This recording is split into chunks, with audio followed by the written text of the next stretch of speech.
요셉이 감옥에 억울하게 갇혀 있게 되다가 그곳에서도 하나님께서 은총을 베풀어 주셔가지고 그래도 하나님이 평안하게 있게 해주신 거죠. 이런 걸 봤을 때 하나님의 섭리가 우리 가운데 이루어지게 될 때 그게 우리의 삶에 있어서 우리가 외형적으로, 그러니까 겉으로 드러나게 되는 그런 삶이 때로는 우리가 의도치 않게 또 우리가 생각하지도 않는 대로 그렇게 이루어지는 때가 있다는 걸 우리가 볼 수가 있습니다. 그래서 요셉이 또 옥에 갇히게 되고, 그러면서 그곳에서도 마음이 참 여러 가지로 억울하고 그랬겠죠. 자, 그럼에도 불구하고 이 요셉이 그런 상황 속에서도 마음을, 평정심을 잃지 않고 잘 견뎠다는 걸 알 수가 있습니다. 그렇죠? 왜냐하면 간수가 봤을 때 이 요셉이 그래도 그 속에서 자기가 하는 일들이 또 잘하고 정직하고 성실하게 행하는 걸 봤다는 거죠. 이 말은 요셉의 어떤 일종의 우리가 중용의 상태였다라고 이렇게 표현할 수가 있겠죠. 그 어렵고 힘든 상황이었음에도 그는 온전한 그런 삶을 살았다는 거죠. 이렇게 할 수 있었던 것은 하나님이 그와 함께하고 있었기 때문에 가능하다는 것입니다. 물론 우리가 간혹 가다 보면 그런 어떤 비범한 어떤 도덕적인 어떤 탁월하고 윤리적으로 비범한 그런 사람이 간혹 있을 수도 있겠지만, 만약 그런 사람이 있다고 한들 그런 사람도 사실은 우리가 하나님의 은총 가운데 있다, 이렇게 말할 수가 있습니다. 성경은 그래서 우리가 그런 사람을 이루기를 일반적인, 그래서 자연 은총 가운데에서도 하나님은 그런 사람들을 세우십니다. 그래서 이 세상의 모든 일들을 하나님이 조화롭게 하고, 그래서 그런 일반 은총의 영역 안에도 보면 그런 기능적으로 아주 뛰어나고 탁월한 그런 사람들이 있어요. 가령 예를 들면 아주 천재적인 사람들이죠. 이런 사람들의 삶은 보면 일반적인 사람들의 삶하고는 다르거든요. 그래서 아주 수학적으로 능통하고, 그런 사람들이 없으면 이 세상이 또 발전을 하지 않잖아요. 알베르트 아인슈타인, 이런 사람들이 있어야 이 세상에 과학이 발전하는 거죠. 아주 천재적인 사람들이잖아요. 에디슨, 뭐 그 외에 얼마나 많습니까? 이런 사람들은 보면 주변에 그 평범하게 같이 자랐던 동무들이 보면 그저 평범하게 이럴 데 없는 친구 같지만 이 사람이 다 그런 영역에만 가면 아주 뛰어나가지고 두각을 드러내고, 그러면서 어릴 때부터 같이 막 동네에서 소꿉장난하고 동무들처럼 놀다가도 이런 사람들은 초등학생인데도 대학교에 같이 가가지고 대학생들, 형들, 누나들하고 같이 앉아서 공부를 하고 있는 거죠. 이런 비범한 사람들이 있어요, 세상에는. 하지만 지금 요셉은 그런 사람이 아니에요. 요셉은 하나님과 함께 한 거예요. 이렇게 모든 세상의 사람들도 하나님께서 그 선한 대로 사용을 하시는데, 요셉은 하나님의 은총 가운데 지금 붙들어주고 계시는 거죠. 그래서 어려서부터 요셉은 꿈도 꾸고, 그래서 아주 그 영적으로 비상한 그런 지각과 인식 능력을 가지고 있어서 또 그런 꿈에 대한 이해도 갖고 있고, 하나님이 함께 하면 그런 거예요. 우리 예수 믿는 사람들도 하나님께서 그들을 인도하고 그들과 함께 해서 그들이 어떤 어려운 일 속에 있어도 하나님의 섭리 가운데에서 인도를 해 주시기 때문에 그 섭리, 하나님의 뜻 가운데에서 모든 일들을 행하고 살아갈 수 있도록 이렇게 인도해 주신다는 거죠. 그러니까 그런 하나님의 섭리와 뜻 가운데에서 살아가는 게 우리의 나타나는 삶의 모든 주변의 일들, 상황들이 결코 인간적으로 봤을 때 좋게만 보이진 않는다는 거죠. 때때로 힘들고 어려운 일을 겪기도 하고 생각하지도 않는 세상 사람들이 봤을 때는 불운한 그런 일들을 경험하는 것 같기도 하고 도대체 내 삶은 왜 이런가 이런 생각들을 할 수 있는 그런 상황일 수도 있는 거죠. 그런데 여기서 하나님의 인도하심 속에 있고 하나님을 믿는 사람은 그런 어떤 드러나 보이는 삶의 모습이 상황이 그럴지라도 그들에겐 한 가지 특징이 있어요. 그게 뭐냐면 그 어떤 어려운 상황 속에서도 믿음 가운데에 나아간다는 거예요. 믿음 가운데 나아간다. 그리고 또 그들의 내면을 들여다보면 또 한 가지 주된 특징이 뭐냐면 하나님의 말씀이 그들과 함께하고 있다는 거예요. 이거야말로 하나님의 은밀한 섭리의 아주 주된 표지죠. 그리고 이건 다른 사람이 몰라요. 오직 하나님의 섭리와 뜻 가운데 있어 붙들림 받은, 그래서 하나님의 말씀을 믿음의 증거를 가지고 있는 그 사람 이외에는 다른 사람은 알지 못하는 거예요. 다른 사람들이 봤을 때는 그저 그 사람의 드러나는 외적이고 현실적인 상황만 눈에 보이지 그 사람 속에 어떤 일이 지금 일어나고 있는지 아무도 모르는 거죠. 오직 요셉과 하나님만 아는 거예요. 그러니까 요셉은 옥에서도 외롭지가 않은 거예요. 옥에서도 두렵지가 않은 거예요. 물론 육신이 불편하고 어려운 일을 당하고 육신적으로 때때로 마음도 힘들고 어려움도 있겠죠. 그러나 이 진리가 그들 속에 있어서 믿음의 증거를 갖고 있기 때문에 그는 하나님과 동행을 하고 있고, 그래서 옥에 갇혀 있어도 그는 조금도 흔들리지 않는 그런 중용의 도를 몸소 삶 속에서 드러낼 수가 있는 거죠. 그러니까 요셉이 하는 일들을 보니까 야, 쟤는 뭐 애가 유약해 보이고 애가 꽃미남 같고 그래가지고는 뭐 제대로 할 수 있겠나 싶은데 뭘 이렇게 하는 걸 보면은 모든 일들이 다 형통하고 잘 되고 이렇게 되거든요. 자, 그게 뭐 때문이겠어요? 우리가 말하자면 하나님의 말씀과 괴를 같이 하고 일치한 삶을 살기 때문에 가능한 거죠. 이게 그리스도인의 삶인 거예요.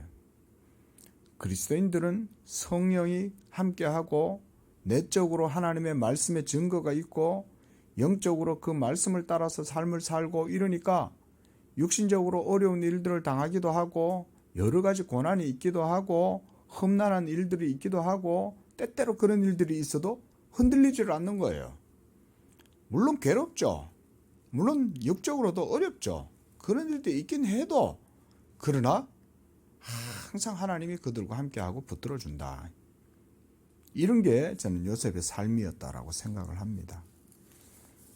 그리고 그리스도인들의 삶은 하나님의 섭리와 역사 가운데 인도함을 받기 때문에 모든 일들 일어나는 주변의 상황도 우리가 그와 같이 또한 볼 수가 있는 겁니다. 이제 40장에서 바로 그런 사건을 우리가 또 보게 되는 거예요. 바로 감옥에 갇혀 있을 때 애굽의 왕의 술 맡은 자와 떡 굽는 자 두 사람이 요셉과 같은 옥에 갇히게 되었다는 거예요. 자, 이런 것들이 이제 하나님의 섭리가 예수 믿는 자들의 삶 속에서 이루어지게 되는 과정을 보여주는 거죠. 자, 바로에게 미움을 당해가지고 그래서 옥에 갇혀 있는 이 두 사람.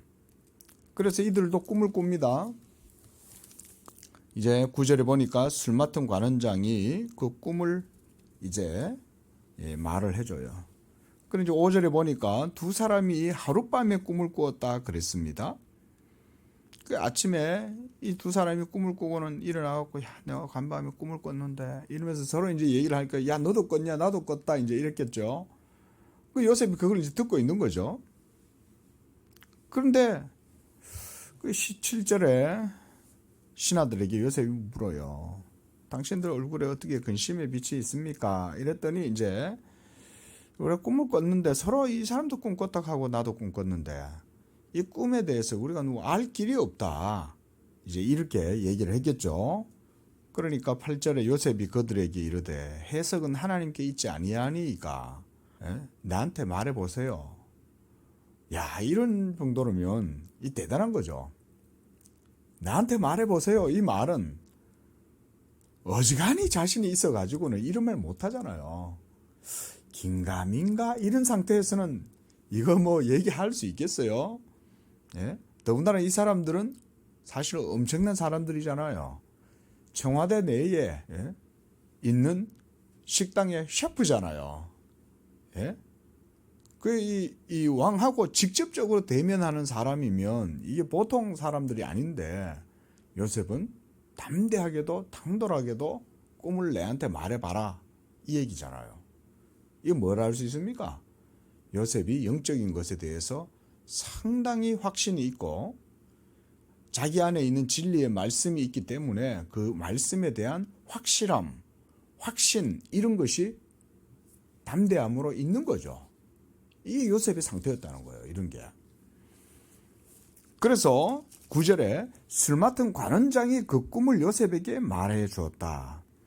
자, 그 꿈의 내용은 깊이 보지 않겠습니다. 그래서 포도나무, 그 다음 3가지, 그리고 싹이 나서 꽃이 피고 포도송이가 익었고 그래서 내 손에 바로의 잔이 있기로 내가 포도를 따서 그 즙을 바로의 잔에 짜서 그 잔을 바로의 손에 들였다. 요셉이 이걸 듣고는 해석을 해줍니다. 3가지란 사흘이다. 자, 여기서 개연성이 없어요. 원래는 3가지를 3일로 해석할 수 있는 이유는 하나도 없어요. 그렇죠? 3가지가 있을 수도 있지. 3가지만 있겠어요. 근데 3가지를 봤다는 말은 요셉에게 있어서는 하나님이 딱 그걸 깨닫게 해주시는 거죠.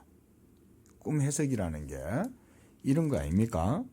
하나님이 보여주셔야 보는 거예요.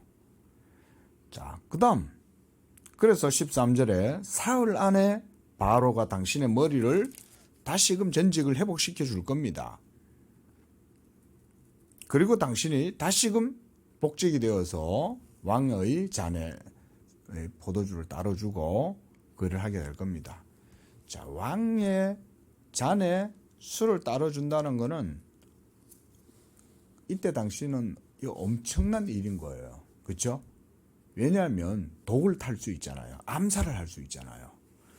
그 암살을 할 수 있기 때문에 왕의 잔에 술을 부어드리는 이런 사람은 엄청난 보안과 신뢰를 가지는 사람인 거죠. 대단한 사람인 거죠. 그래서 14절에 당신이 잘 되시거든 나를 생각하고 내게 은혜를 베풀어 내 사정을 바로에게 아뢰어 이 집에서 나를 건져 주십시오. 나는 여기에 끌려올 일도 안 했으니까 나는 억울한 사람이니까 당신 잘 되면 꼭 나한테 잊지 마세요. 이제 이렇게 된 거죠. 그 옆에서 듣고 있던 떡 굽는 관원장이 또 그 해석을 좋게 본 거예요. 야, 그래? 그럼 내 꿈도 좀 풀어줘봐. 이러면서 이제 요셉한테 이제 얘기를 해줍니다. 흰 떡이 3광주리가 내 머리에 있고 맨 윗 광주리에 바로를 위해 만든 각종 구운 음식이 있는데 이거 바로가 안 먹고 새들이 와가지고 그 떡을 먹어버린 거예요. 새들이 내 머리의 광주리에서 그것을 먹더라. 요셉이 설명을 해줍니다. 3광주리는 사흘이요. 그리고 사흘 안에 당신의 머리를 들고 당신을 바로가 나무에 매달 것이요. 새들이 당신의 고기를 뜯어먹을 것입니다. 이렇게 딱 해석을 해준 거예요. 아, 이 뭐 엄청난 이제 참 꿈인 거죠. 그래서 그 꿈의 해몽대로 된 거예요. 바로의 생일이 3일째 되었어요. 그래서 바로가 모든 신하를 위해 잔치를 베풀고 술 맡은 관원장과 떡 굽는 관원장들에게 그의 신하들 중에 머리를 들게 하였습니다. 그래서 바로의 술 맡은 관원장은 전직을 회복하고 그가 잔을 바로의 손에 받들어 드렸고 떡 굽는 관원장은 매달려서 요셉이 그들에게 해석해 준 것과 같이 되었어요. 23절에 술 맡은 관원장이 요셉을 기억하지 못하고 그를 잊어버렸습니다. 자, 이렇게 되면 우리가 일반적으로 아무리 사람이 참 배응망덕해도 야, 그 녀석 꿈대로 됐네, 꿈 해몽대로 됐네 이 생각할 법 하잖아요.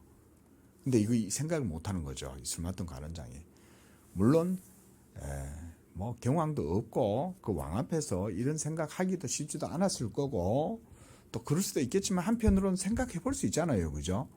다시 자기 집에 돌아가서도 자기 부인한테 그럴 거 아니에요. 야, 이 사람은 내가 죽는 줄 알았는데 그 친구가 꿈을 해석해 준 대로 되더니 야, 그래 됐어. 이렇게 할 수도 있지만 또 이걸 또 왕한테다가 말하기도 그렇잖아요. 그렇죠? 야, 이 내 꿈을 해석해 준 게 그 사람이었습니다. 이 말도 왕한테 못하죠. 그러면서 이 사람이 잊어버린 것 같아요. 자, 이런 걸 봤을 때 이것도 하나님의 섭리였다 라고 우리가 보는 거죠. 그런 그 작은 일들 하나조차도 하나님의 섭리로 이루어지는 것이다라는 걸 우리는 놓치면 안 되는 거예요. 그 사람이 말을 해줄 수 있었겠지만 말을 할 수 있는 상황도 아니었을 수도 있고, 그리고 그가 너무 들뜬 나머지 그런 것들은 잊어버리고 자기밖에 생각을 못할 수도 있는 거예요. 그러나 어떻습니까? 그거조차도 하나님의 섭리라는 거죠. 그래서 만 2년 후에 이랬습니다.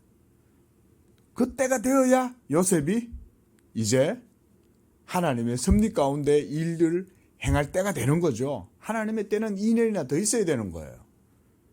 우리 양재교회도 하나님께서 하나님의 섭리 가운데 인도하시고 그래서 이렇게 놔두지만 하나님의 말씀으로 인도하실 때 우리에게 필요한 게 뭘까요?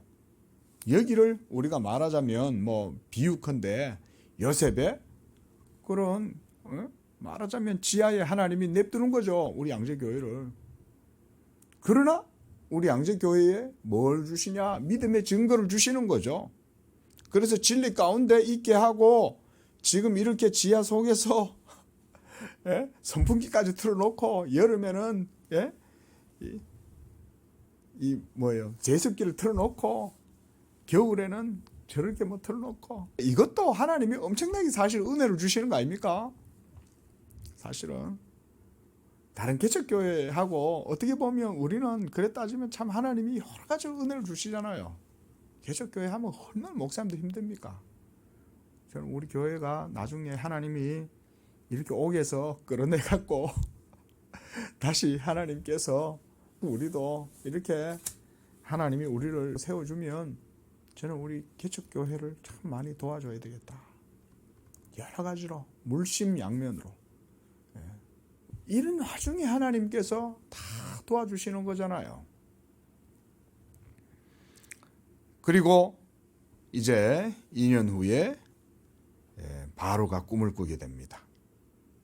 그래서 2절에 바로가 나일 강가에 서서 볼 때 아름답고 살찐 7 암소가 강에서 올라와 갈밭을 뜯어먹고 그 뒤에 흉하고 파리한 7 암소가 나일강에서 올라와 그 소와 함께 나일 강가에 서 있더니 흉하고 파리한 소가 아름답고 살찐 소 7을 먹어버리는 거예요.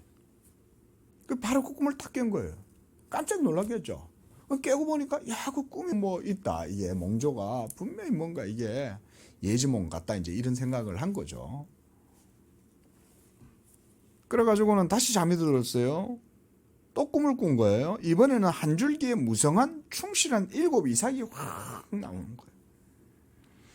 그리고 또 가늘고 동풍에 마른 7 이삭이 또 확 나온 거예요.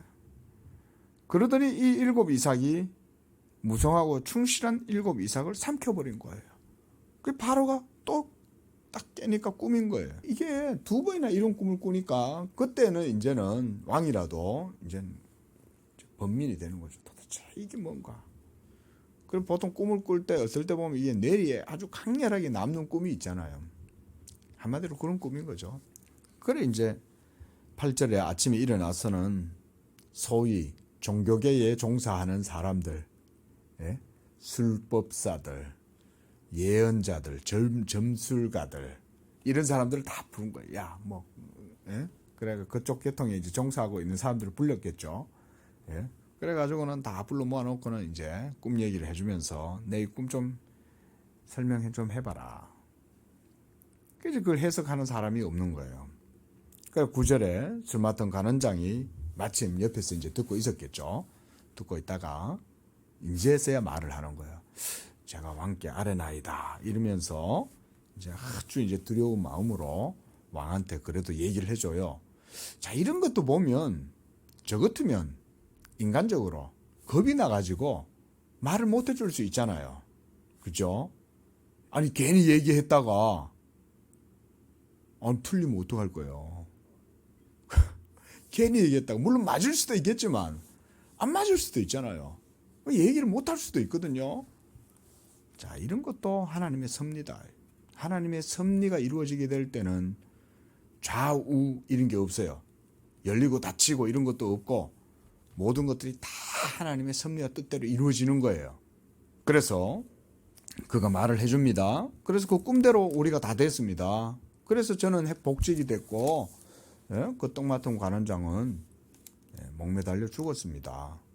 자, 어떻습니까? 이 두 사람의 죽음은 하나님의 섭리였죠. 한 사람은 그저 우연하게 죽는 것 같아도 그게 아니었던 거죠. 하나님의 섭리 가운데 있었던 거죠. 그렇게 해서 이제 14절에 바로가 사람을 보내서 요셉을 부릅니다. 그래서는 요셉이 가보니까 수염이 자라 있고 옷도 누추하게 입고 이렇게 해서 이제 감옥에서 그러고 살고 있는 거죠. 그럼 이제 수염을 깎고는 옷을 갈아입히고 그렇게 해서 이제 바로한테 데려간 거예요. 네가 꿈을 잘 푼다고 내가 들었다. 그래 내가 이제 꿈을 꿨다. 네가 한번 해석해봐라. 이러니까 16절에 요셉을 보세요. 뭐라고 그럽니까? 내가 아니라 하나님께서 바로에게 편안한 대답을 하시리이다. 제가 아니라 하나님이 그 꿈의 의미를 해석해 주실 것입니다. 그래서 이제 이걸 설명을 하니까 25절에 요셉이 말을 합니다. 바로가 꾸신 꿈은 하나입니다. 하나님이 그가 하실 일을 왕에게 보여주신 겁니다. 그래서 7 좋은 암소는 7회요, 7 좋은 이삭도 7회입니다. 그래서 두 가지는 의미가 동일한 겁니다. 그 얘기예요. 그 위에 올라온 7 흉한 7소 또 7년이요. 동풍에 말라 속이 빈 7 이삭도 7년입니다. 그것은 흉년을 말하는 겁니다. 그래서 하나님이 하실 일을 왕에게 보여주신 것입니다. 그러므로 왕은 이제 7회 풍년과 7회 흉년이 있을 것이니까 그걸 준비하셔야 됩니다. 이제 이렇게 얘기를 해준 거죠. 그래가지고는 이제 34절에 그 대책까지도 얘기를 해줍니다. 그래서 왕께서 나라 안에 감독관을 세우고 그래서 7회 풍년에 7당 5분의 1을 거두시고 그래서 올 풍년에 모든 곡물들을 거두어서 각 성에 쌓아두게 하소서. 그리고 그 곡물이 저장하여 애굽 땅에 이말 7회 흉년에 대비하시면 땅이 흉년으로 말미암아 망하지 않을 것입니다. 그래서 실제로 애굽에는 이런 창고들이 많이 있었습니다. 그래서 바로와 신하들이 모두 다 듣고는 그래서 38절에 하나님의 영에 감동된 사람을 우리가 어찌 찾을 수가 있겠냐? 네가 적임자다 이래 된 거죠. 그 2년 동안 그 갇혀가지고 있었는데 얼마나 고생을 했겠어요. 억울하게 옥살이를 했으니까. 그런데 드디어 하나님이 이 요셉을 옥에서 이끌어내는 거죠. 짜잔 이러면서 하나님의 때가 된 거죠. 이런 게 하나님의 섭리죠. 그러면서 하나님께서 이 요셉을 이제 애굽의 총리로 세웁니다. 자, 이렇게 해서 46절에 보면 바로 앞에 나설 때 30세였다 그랬습니다. 그러니까 요셉이 소년 때 끌려왔으니까 지금 형들한테 팔려가지고는 이곳까지 왔을 때 지금 최소한 10년이 넘은 거죠. 그렇게 해가지고 이제 그가 총리로서 모든 일들을 하면서 온갖 이제 부귀영화를 누리는 거죠. 그러면서 또 제사장의 딸 아스낫이라는 여인과 이제 거기서 결혼을 해서 아이를 낳고 이러면서 이제 두 아이를 낳습니다. 그리고 또 애굽 땅에 7회 풍년이 그친 다음 7회 흉년이 들기 시작해서 온 땅에 먹을 것이 없었다 그랬습니다.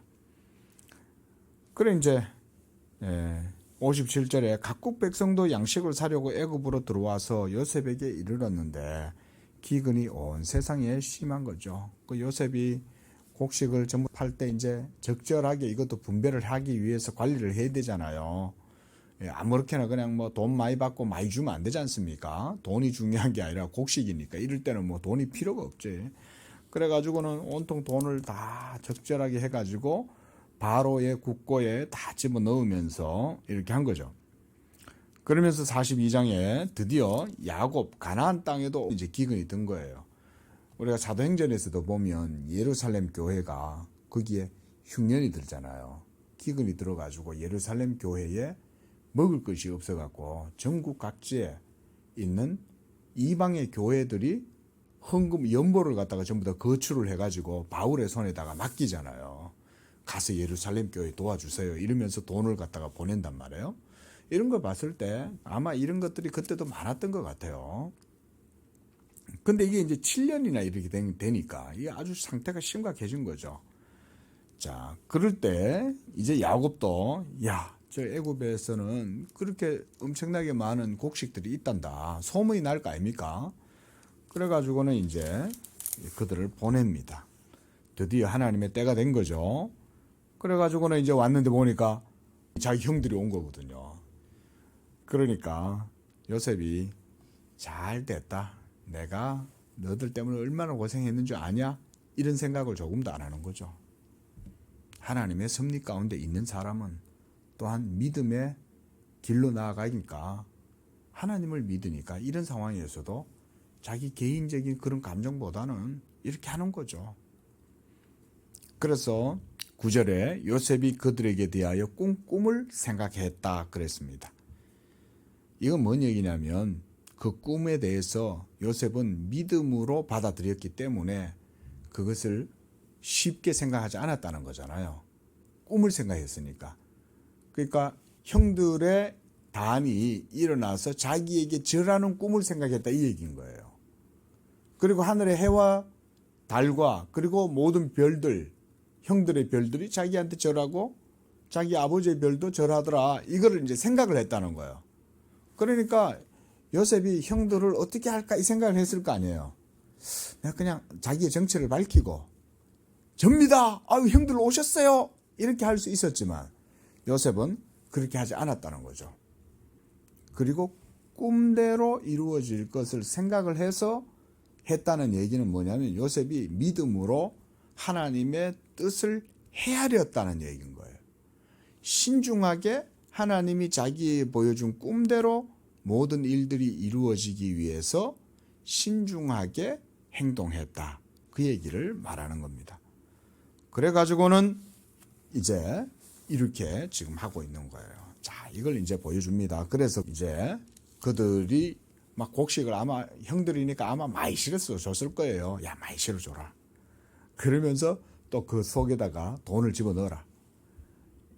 그래가지고는 이제 가다가 이제 그 먼 길이잖아요. 애굽에서 가나안 땅까지가 당시에는 길이 멀거든요.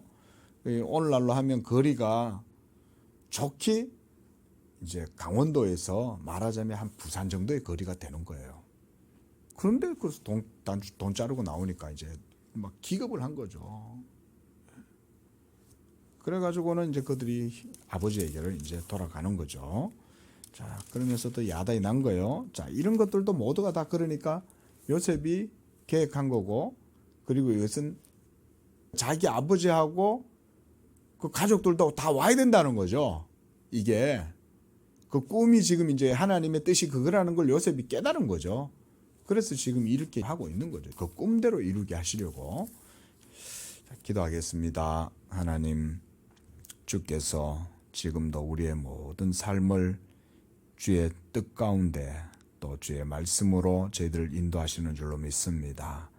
우리 성도들이 하나님의 말씀에 그 믿음의 증거를 따라서 우리의 삶을 살아갈 때 오늘 한 날도 우리의 삶 속에서 하나님의 섭리와 뜻이 이루어지는 복된 한 날 되게 하여 주옵소서. 예수님의 이름으로 기도합니다. 아멘.